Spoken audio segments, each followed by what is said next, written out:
Hello friends, I am your study mate Sarika Ramola और आज हम पढ़ रहे हैं उत्तराखंड में आज हम पढ़ेंगे उत्तरकाशी जनपद को और देखेंगे कि इससे रिलेटेड जो इम्पोर्टेंट पॉइंट हैं वो हम सारे यहाँ पे डिस्कस करेंगे और कैसे कैसे क्वेश्चन बनते हैं वो भी हम साथ में देखते हुए चलेंगे। मैं आपको बताती भी रहूँगी, लेकिन क्वेश्चन आंसर अगर पर्टिकुलर हम बात करेंगे तो उसके हम और वीडियोज़ बनाएंगे अलग से।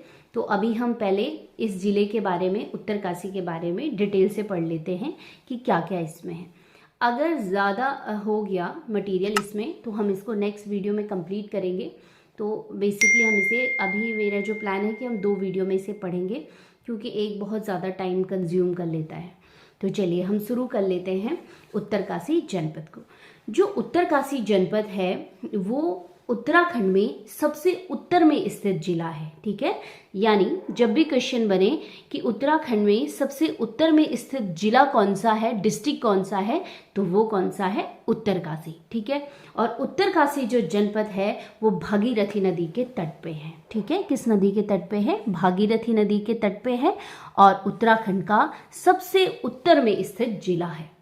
उत्तरकाशी जिले की जो स्थापना है वो हुई थी 24 फरवरी 1960 को। कब हुई थी? 24 फरवरी 1960 को उत्तरकाशी जिले की स्थापना हुई। साथ ही जो उत्तरकाशी जिला स्थित है वो है मध्य और उच्च हिमालय के बीच में स्थित है। ठीक है, नेक्स्ट है कि जो उत्तरकाशी है उसका जो टोटल क्षेत्रफल है वो कितना है? 8016 वर्ग किलोमीटर। कितना है? 8016 वर्ग किलोमीटर है।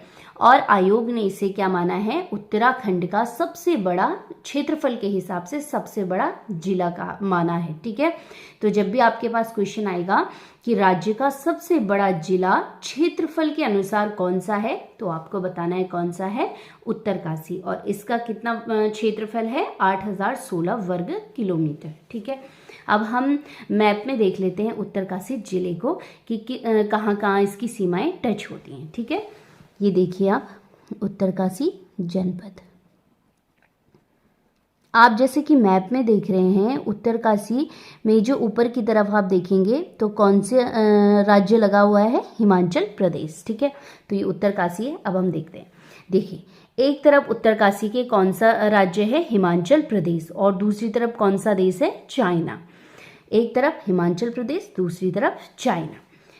अगर आपके पास क्वेश्चन आता है कि उत्तरकाशी की जो सीमाएं हैं वो किस देश से लगती है, तो देश में आएगा केवल चीन आएगा। ठीक है, और अगर क्वेश्चन आएगा कि उत्तरकाशी जिले की सीमा अन्य किस राज्य से लगती है, राज्य की हम बात कर रहे हैं, तो कौन सा आएगा? हिमाचल प्रदेश आएगा। ठीक है, अब आप देखिए जो उत्तरकाशी है इसकी सीमाएं लगती हैं, अपने राज्य की हम बात करेंगे। एक तो है देहरादून, दूसरा है टिहरी गढ़वाल, तीसरा है रुद्रप्रयाग और चौथा है चमोली। ठीक है, कौन कौन से हैं? देहरादून, टिहरी, रुद्रप्रयाग और चमोली। यानी 4 ऐसे जिले हैं जिनकी सीमाएं किससे टच करती हैं?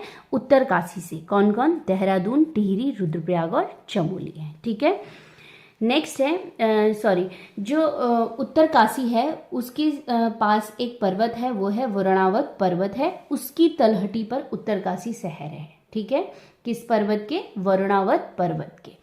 उत्तरकाशी को उत्तर का काशी भी कहा जाता है। उत्तर का काशी किसे कहा जाता है? उत्तरकाशी को। नाम से ही पता चल रहा है, उत्तरकाशी यानी उत्तर का काशी।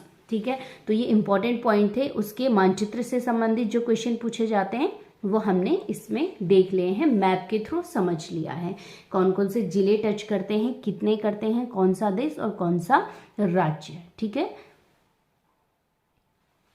अब देख लेते हैं उत्तरकाशी का इतिहास क्या रहा है। इसका मतलब है कि जितने भी पौराणिक साक्ष्य मिलते हैं उसमें उत्तरकाशी की क्या स्थिति थी, उसको किन किन नामों से पुकारा जाता है। सबसे पहले जो उत्तरकाशी है वहाँ पर विश्वनाथ मंदिर है, इसी कारण इसको उत्तरकाशी भी कहा जाता है। ठीक है, और उत्तरकाशी का जो प्राचीन नाम है वो है बाड़ाहाट। और ये क्वेश्चन बहुत बार पूछा गया है कि बाड़ाहाट किसका प्राचीन नाम है, या क्वेश्चन थोड़ा अलग चेंज हो जाएगा तो ऐसा होता है कि उत्तरकाशी का प्राचीन नाम क्या था। ठीक है, नेक्स्ट है कि पुराणों में जो उत्तरकाशी है उसको सौम्य काशी भी कहा गया है। क्या कहा गया है? सौम्य काशी पुराणों में। साथ ही जो उत्तरकाशी है वहाँ पर मतलब वहाँ पे साक्ष्य जो भी मिलते हैं पुराने साक्ष्य मिलते हैं उसमें पाया गया है कि वो परमार वंश, जिसे पंवार वंश भी कहा जाता है, इसके अधीन रहा है उत्तरकाशी। ठीक है, उत्तरकाशी को अगर हम देखें तो 1803 से और 1815 तक, ध्यान रखिएगा ये 1815 से 1803 तक जो ये क्षेत्र था वो किसके अधीन था? गोरखाओं के अधीन था। ठीक है, कब से कब तक? 1803 से 1815 तक। और प्राचीन समय में इसे विश्वनाथ की नगरी भी कहा जाता है। ठीक है, क्या कहा जाता है? विश्वनाथ की नगरी। चलिए, चीनी यात्री थे वेंगसांग, इन्होंने अपने जितने भी वृतांत लिखे हैं उसमें उन्होंने कहा है उत्तरकाशी क्षेत्र को शत्रुघ्न। ठीक है, उत्तरकाशी जनपद में स्थित है पुरोला घाटी। उसमें जो पुरोला देवडुंगा है, ठीक है, पुरोला देवडुंगा, वहाँ से जो कुणित शासक थे अमोघ भूति, उनकी यज्ञ वेदिका प्राप्त हुई है। ठीक है, कौन से शासक थे? अमोघ भूति। नेक्स्ट है जो उत्तरकाशी है उसके कुछ क्षेत्र जो हैं वो टिहरी प्रशासन के अधीन थे कुछ टाइम तक। ठीक है, किसके अंतर्गत? टिहरी गढ़वाल जो प्रशासन था उसके अधीन थे उत्तरकाशी के क्षेत्र। अब प्रमुख आ जाता है एक कांड, तिलाड़ी कांड। क्या कहते हैं इसे? तिलाड़ी कांड। तिलाड़ी कांड जो हुआ है वो हुआ था, तिलाड़ी कांड जो हुआ था वो हुआ था 30 मई 1930 को। ठीक है, डेट इसकी याद कर लीजिएगा, 1930 को हुआ था। अब देखिए ये जो घटना थी बहुत बार एग्जाम में पूछी जाती है।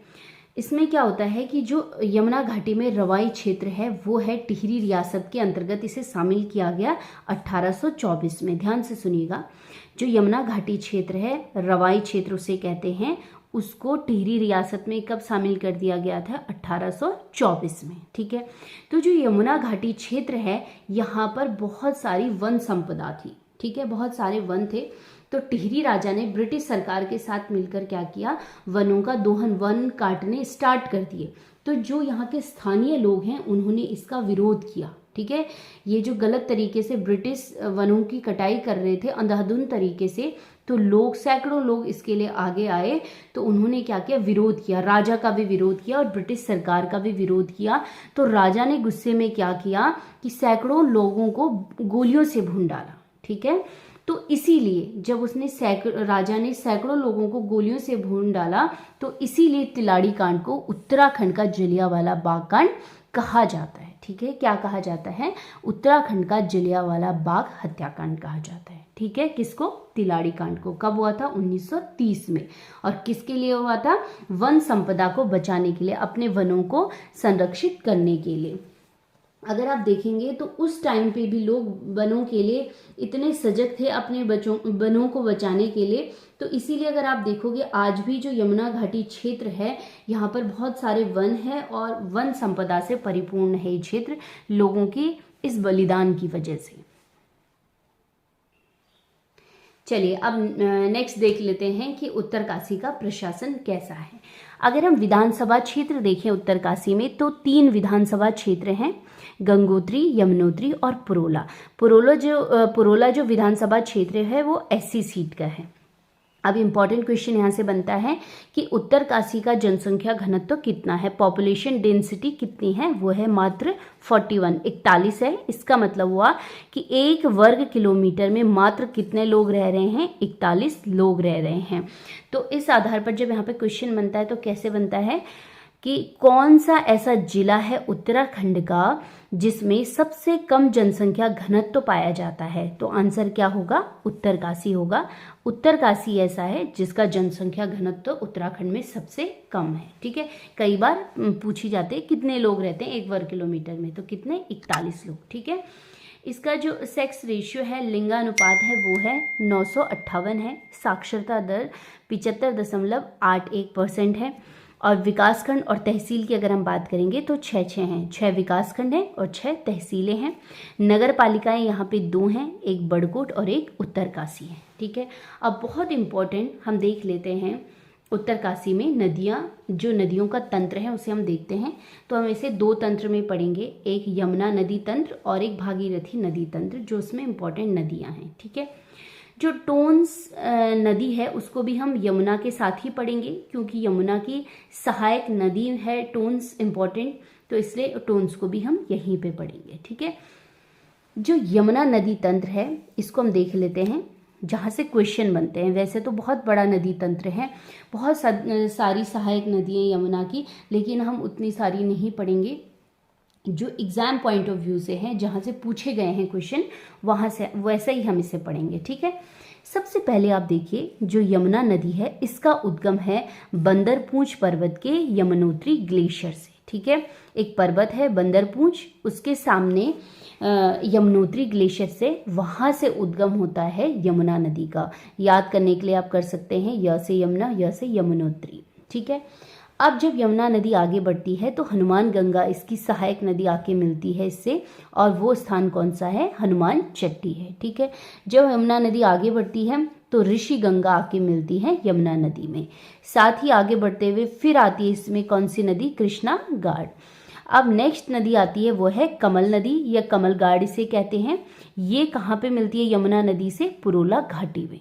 कहाँ पे मिलती है, पुरोला घाटी में। तो पुरोला घाटी को कमल नदी का वरदान कहा जाता है, क्योंकि जो पुरोला एक खूबसूरत सा पर्यटक स्थल है और खूबसूरत सी घाटी है, जो किस नदी के किनारे बसी हुई है, कमल नदी के किनारे बसी हुई है। इसीलिए पुरोला घाटी को कमल नदी का वरदान कहा जाता है, ठीक है।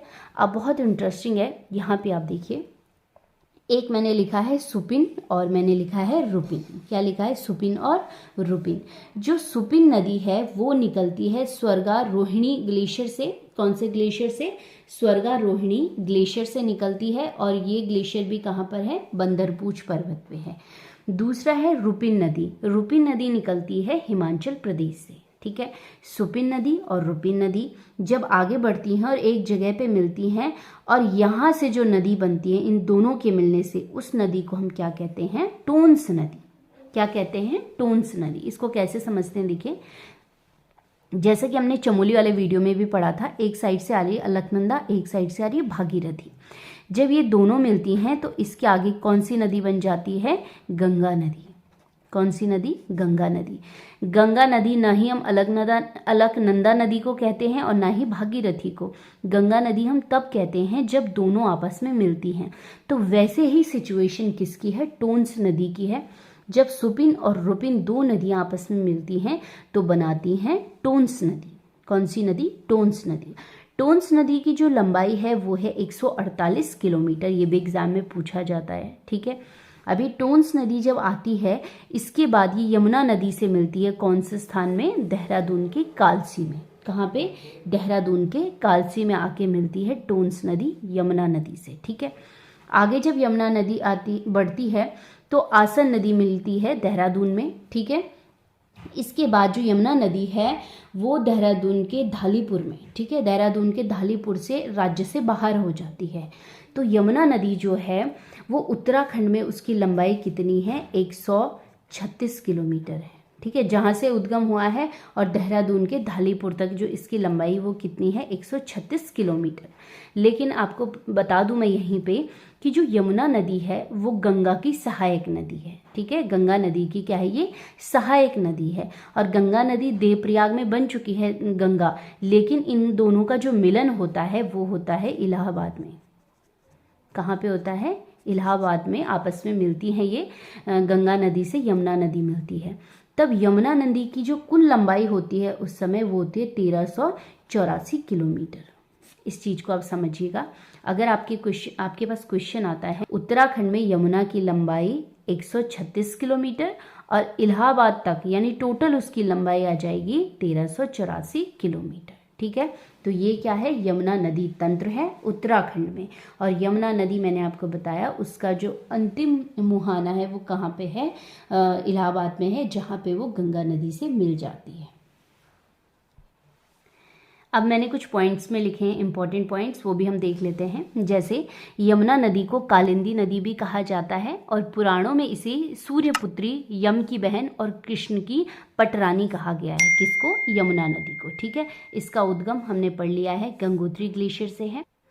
उत्तराखंड में यमुना की लंबाई 136 किलोमीटर, जबकि इलाहाबाद तक यमुना की जो कुल लंबाई है वो है 1384 किलोमीटर, ठीक है। ये बातों को आप कंफ्यूज नहीं करेंगे, क्लियर रखेंगे। साथ ही जो टोन्स नदी है वो यमुना की सहायक नदी है, जैसे मैंने आपको बताया अभी। और टोन्स नदी घाटी जो क्षेत्र है वो ऐसा क्षेत्र है जहाँ पर सबसे ज़्यादा वन पाए जाते हैं पूरे राज्य में। यानी कोई भी नदी घाटी क्षेत्र है उसमें सबसे ज़्यादा वन कहाँ पाए जाते हैं राज्य में, उत्तराखंड राज्य में टोन्स नदी पे। कहाँ पे? टोन्स नदी पे। ठीक है, अब हम देखेंगे जो टोन्स नदी है वो बॉर्डर बनाती है किन दो राज्यों का? उत्तराखंड और हिमाचल प्रदेश का। ये बहुत इंपॉर्टेंट पॉइंट है। ठीक है, क्वेश्चन का ऐसा भी पूछ सकते हैं कि उत्तराखंड और हिमाचल प्रदेश का बॉर्डर कौन सी नदी बनाती है? तो कौन सी नदी है? टोन्स नदी। अब हम देख लेते हैं भागीरथी नदी तंत्र को, बहुत इंपॉर्टेंट है। जैसे हमने यमुना नदी तंत्र पढ़ा वैसे ही हम भागीरथी नदी तंत्र को पढ़ेंगे, और जितना एग्जाम में पूछा जाता है उसके अकॉर्डिंग। चलिए, जो भागीरथी नदी है उसका उद्गम है गंगोत्री ग्लेशियर से। इसी को हम क्या कहते हैं? गौमुख कहते हैं, कंफ्यूज नहीं होना है। जो गंगोत्री ग्लेशियर है वहाँ से भागीरथी नदी का उद्गम हो रहा है और उसी को हम क्या कहते हैं? गौमुख कहते हैं। अगर आपके पास क्वेश्चन आता है कि भागीरथी का उद्गम स्रोत क्या है, तो ऑप्शन में या तो गौमुख रहेगा या तो गंगोत्री रहेगा। दो अलग अलग ऑप्शन में एक ही चीज़ नहीं पूछी जाएगी। ठीक है, तो इसमें कंफ्यूज नहीं करना है। बहुत सारे बच्चे क्या करते हैं कि कंफ्यूज करते हैं, कोई कहता है गौमुख से होता है, कोई गंगोत्री ग्लेशियर, तो दोनों एक ही चीज़ है। ग्लेशियर गंगोत्री है और वहीं से जहाँ से भागीरथी नदी निकल रही है वो क्या है? गौमुख है। उसको हम गौमुख नाम से पुकारते हैं। ठीक है, नेक्स्ट जब आगे बढ़ते हैं तो सबसे पहले भागीरथी नदी में उसकी सहायक नदी रुद्रगंगा आके मिलती है गंगोत्री में। ठीक है, आगे जब बढ़ती है भागीरथी नदी तो उसकी सहायक नदी आती है एक और, जो है जाड़ गंगा, जिसे जानवी भी कहा जाता है। और जो जाड़ गंगा है उसका उद्गम है थांगला दर्रे के पास जो ग्लेशियर है उससे वो निकलती है। और कहाँ पे मिलती है भागीरथी नदी से? भैरव घाटी में। ठीक है, कहाँ पे? भैरव घाटी में। अब मिलती है भागीरथी नदी में नेक्स्ट जो नदी आती है वो है अस्सी गंगा। ये मिलती है गंगौरी में। ठीक है, ध्यान रखिएगा, गंगौरी में। आगे जब बढ़ते हैं, भागीरथी आगे बढ़ती है जब, तो उससे आके मिलती है भिलंगना नदी। कौन सी नदी? भिलंगना नदी। टिहरी वाला जो वीडियो था हमने उसमें पढ़ा था इसको डिटेल से। ठीक है, तो भिलंगना नदी मिलती है भागीरथी से कहाँ पे? टिहरी में। और टिहरी में कहाँ, क्या बोलते हैं उसे? गणेश प्रयाग कहा जाता है। और यहीं पर भागीरथी और भिलंगना नदी का जो संगम है यहीं पर टिहरी बांध बना हुआ है। और कौन सा है वो? गणेश प्रयाग है। जो भिलंगना नदी का स्रोत है यानी उद्गम स्रोत है वो है खतलिंग ग्लेशियर। कौन सा ग्लेशियर? खतलिंग ग्लेशियर है। और भागीरथी आप जानते हैं कहाँ से निकलती है? गौमुख से निकलती है या गंगोत्री ग्लेशियर से निकलती है। ठीक है, अब आप देखिए मैंने यहाँ पे ऐसे करके लगा रखा है ये निशान, गौमुख से लेकर और देवप्रयाग तक। ठीक है, यहाँ तक जो भागीरथी की लंबाई है वो कितनी है? 205 किलोमीटर है। कितनी है? 205 किलोमीटर। हम इसको यहीं तक इसलिए कह रहे हैं कि अब भागीरथी अलकनंदा से मिल जाएगी, तो भागीरथी की लंबाई यहीं तक काउंट की जाती है उत्तराखंड में, 205 किलोमीटर। अब आप देखिए भागीरथी और अलकनंदा आके मिल रहे हैं कहाँ पे? देवप्रयाग में। कहाँ पे? देवप्रयाग में। भागीरथी जिसे सास कहा जाता है और अलकनंदा जिसे क्या कहा जाता है? बहू कहा जाता है। ये दोनों जब आपस में मिलती हैं देवप्रयाग में तो यहाँ से जो रिवर बनती है हम उसको क्या कहते हैं? गंगा नदी कहते हैं। जैसे मैंने आपको बताया रुपिन और सुपिन मिलती हैं तो कौन सी नदी बनती है? टोन्स। वैसे ही भागीरथी और अलकनंदा जब मिलती है तो कौन सी नदी बनती है? गंगा नदी बनती है। ठीक है, यहाँ पे देख लेते हैं थोड़ा सा, मैंने ऐसे में ही लिखा है जो हमने यहाँ पढ़ा है। भागीरथी और जाड़ गंगा का संगम भैरव घाटी में होता है। ठीक है, भागीरथी और अस्सी गंगा का जो संगम है वो कहाँ पे होता है? गंगोरी में होता है। बहुत बार ऐसे क्वेश्चन पूछा जाता है जैसे कि अस्सी गंगा भागीरथी से किस जगह पे मिलती है? तो कौन सी जगह है? गंगौरी। ठीक है, नेक्स्ट है भागीरथी और भिलंगना गणेश प्रयाग जहाँ पे टिहरी बांध बना हुआ है। और गौमुख से देवप्रयाग तक की जो भागीरथी नदी है उसकी लंबाई कितनी है? 205 किलोमीटर। ठीक है, तो ये क्या है? भागीरथी नदी तंत्र। अब हमने नदी तंत्र पढ़ लिया है उत्तरकाशी में, तो हम इसके साथ ही क्या कर लेते हैं, उत्तरकाशी की जो जल परियोजनाएं हैं, जल विद्युत परियोजनाएं हैं, उनको भी देख लेते हैं तो जल्दी समझ में आ जाएगा। ठीक है, और हम बहुत सारी परियोजनाएं हैं यमुना नदी, भागीरथी, टोन्स में, लेकिन वो हम योजनाएं यहाँ पे पढ़ेंगे जो कि एग्जाम में पूछी जाती हैं, ठीक है, ज़्यादा नहीं पढ़ेंगे। तो पहले देख लेते हैं कौन सी परियोजना है। पहली परियोजना है मनेरी भाली परियोजना। ये जो परियोजना है वो 2 फेज में है। पहला है मनेरी भाली परियोजना नंबर 1, ये 90 मेगावाट की है और किस नदी पे है? भागीरथी नदी पे। नदियाँ यहाँ पे याद रखनी है क्योंकि एग्जाम में मेगावाट, कितने मेगावाट के हैं, ये क्वेश्चन कम पूछा जाता है, बल्कि ये क्वेश्चन ज़्यादा पूछा जाता है कि किस नदी पे है, ठीक है। नेक्स्ट फेज चला था जो मनेरी भाली परियोजना का, वो फेज नंबर 2 है और भागीरथी नदी पर ही है वो, और इसका जो क्षमता है वो कितनी है? 304 मेगावाट की, ठीक है। नेक्स्ट है लिमची घाट जो परियोजना है वो भी है भागीरथी नदी पे। नेक्स्ट लोहारी नागपाला परियोजना 600 मेगावाट की है भागीरथी नदी पर। नेक्स्ट है नटवार मनेरी परियोजना, मात्र 60 वाट की है, मेगावाट की है, और कहाँ पे? टोन्स नदी पे, ठीक है। इंपॉर्टेंट क्या है? टोन्स नदी। नेक्स्ट है जखोल सांकरी परियोजना, ठीक है। कौन सी है? जखोल सांकरी परियोजना, वो है सुपिन नदी पर, हमने देखी थी अभी, सुपिन नदी पर। नेक्स्ट है करमोली परियोजना, ये है जाड़ गंगा पर। किस पे है? जाड़ गंगा में, ठीक है। तो ये उत्तरकाशी जिले की प्रमुख जल विद्युत परियोजनाएं थी, जिसकी बेसिकली पूछी जाती हैं नदियाँ कि कौन सी परियोजना किस नदी पे है। चाहे तो ये सुमेलित करने के लिए आते हैं, ये डायरेक्ट क्वेश्चन पूछे जाते हैं। चलिए अब हम देख लेते हैं उत्तरकाशी में प्रमुख व्यक्ति कौन कौन से रहे हैं, वो हम देख लेते हैं, ठीक है। सबसे पहले बात, जैसे ही उत्तरकाशी डिस्ट्रिक्ट का नाम आता है और तो सबसे पहले दिमाग में किनका नाम घूमता है? बछेंद्री पाल का, ठीक है। बछेंद्री पाल का जो जन्म हुआ है वो नाकुरी गांव में हुआ है उत्तरकाशी के 1954 में, ठीक है। 1954 में किस गांव में? नाकुरी गांव में हुआ था। सबसे पहले 1882 में NIM कैंप था, बेसिक कोर्स कैंप चलता है जो, उसमें उन्होंने क्या किया, जो गंगोत्री पर्वत है उसकी चढ़ाई, उसका अवरोहण कर दिया। तो अब उनके हौसले बुलंद हो जाते हैं और 2 साल बाद जब एवरेस्ट के लिए दल जाता है तो उसमें कौन रहता है? बछेंद्री पाल थी, ठीक है। तो इसी के साथ जब उन्होंने 24 मई 1984 को एवरेस्ट फतेह की तो वो भारत की प्रथम महिला बनी जो एवरेस्ट पे चढ़ी। जो इनके दल में और महिलाएं थी वो भी बाद में एवरेस्ट फतेह उन्होंने भी की, लेकिन सबसे पहले किसने की? भारत की बछेंद्री पाल ने की थी, ठीक है। इसलिए ये रिकॉर्ड इन्हीं के नाम है। इसी के साथ इसी साल 1984 में ही इन्हें पद्मश्री से सम्मानित किया गया। 86 में इन्हें अर्जुन पुरस्कार दिया गया, और यानी 1986 में अर्जुन पुरस्कार दिया गया। 1990 में जो इनका नाम है वो सूचीबद्ध किया गया गिनीज बुक ऑफ रिकॉर्ड में। साथ ही 2014 में जो MP सरकार है इन्होंने इसे वीरांगना लक्ष्मीबाई राष्ट्रीय सम्मान से सम्मानित किया, ठीक है। किसको? बछेंद्री पाल को। बछेंद्री पाल बहुत सारे सामाजिक कार्यों से वर्तमान में भी जुड़ी हुई हैं। इसके बाद इन्हें 2019 में पद्म भूषण से सम्मानित किया गया, और ये मैंने आपको पहले बता दिया है। 1990 में इनको गिनीज बुक ऑफ रिकॉर्ड में सूचीबद्ध किया गया था। वर्तमान में अगर हम देखें तो बछेंद्री पाल कार्यरत हैं टाटा स्टील एडवेंचर फाउंडेशन में। यहाँ पे ये लोगों को ट्रेन करती है एडवेंचर, ठीक है। और वर्तमान में ये बहुत सारे सामाजिक कार्यों से जुड़ी हुई हैं बछेंद्री पाल। नेक्स्ट पर्वतारोही हैं हर्षमणि नौटियाल, इनका संबंध भी है उत्तरकाशी से। और एक और हैं एक और पर्वतारोही हैं देवरानी राणा, ये भी कहाँ के हैं? उत्तरकाशी के। तो ये प्रमुख व्यक्ति थे जो कहाँ के थे? उत्तरकाशी के। नेक्स्ट है प्रमुख संस्थान जो एग्जाम में पूछे जाते हैं। हर बार मैं यही बोल रही हूँ क्योंकि बहुत सारे संस्थान हैं, आप लोग बोलेंगे कि यहाँ तो ये भी है वो भी है, लेकिन हम पढ़ेंगे उतना ही जो एग्जाम में आता है, ठीक है।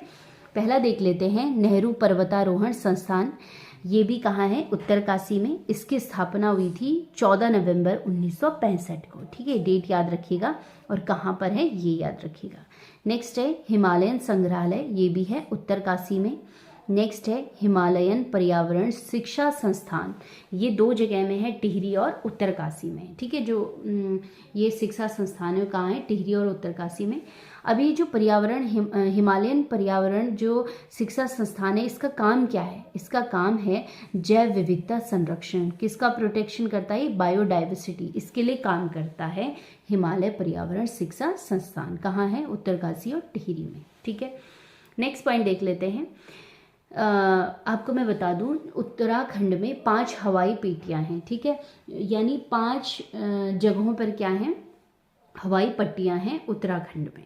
तो उसमें से एक है चिन्यालीसैंण हवाई पट्टी, जो कि कहाँ पे है, उत्तरकाशी में। कहाँ पे है, उत्तरकाशी में चिन्यालीसैंण। इसका नाम बदल दिया गया है अब, और इसका नाम रखा गया है माँ गंगा हवाई पट्टी। क्या रखा गया है, माँ गंगा हवाई पट्टी। किसका नाम बदल के, चिन्यालीसैंण हवाई पट्टी का, ठीक है। अब पूछे जाते हैं कई बार क्वेश्चन कि गंगोत्री किस नेशनल हाईवे पे है या यमुनोत्री। आप जानते हैं कि जो 4 धाम यात्राएं हैं, उनमें जो 4 धाम हैं उनमें से 2 धाम कहाँ हैं, उत्तरकाशी में है, यमुनोत्री और गंगोत्री। तो यमुनोत्री है जो नेशनल हाईवे पे, वो है 134, क्या नंबर है उसका, 134, और गंगोत्री है 34 पे मात्र, ठीक है। तो ये नेशनल हाईवे हैं जो 4 धामों से जुड़े हुए हैं। तो फ्रेंड्स, ये था हमारा उत्तरकाशी से रिलेटेड इम्पोर्टेंट वीडियो। तो अभी इसमें बहुत सारी चीज़ें बची हुई हैं जिसे हम नेक्स्ट वीडियो में कंप्लीट करेंगे। तो आप इस पार्ट को अच्छे से देखिएगा, समझिएगा कैसे क्वेश्चन पूछे जाते हैं, वो भी मैंने आपको बताए हैं। लेकिन उत्तराखंड के जो क्वेश्चन आंसर है उसकी सीरीज़ हम बाद में चलाएंगे, जैसे हमारा कंप्लीट हो जाएगा उत्तराखंड से रिलेटेड जो भी इंपॉर्टेंट चीज़ें हैं, उसके बाद वो बनेगा। तो आप लोग इस वीडियो को अच्छे से पढ़िए, एंजॉय करिए और अपने नोट्स बनाते रहिए। अगर आपको वीडियो पसंद आएगा तो उसे प्लीज़ लाइक और शेयर कीजिएगा। मिलते हैं हम नेक्स्ट वीडियो में, तब तक के लिए धन्यवाद।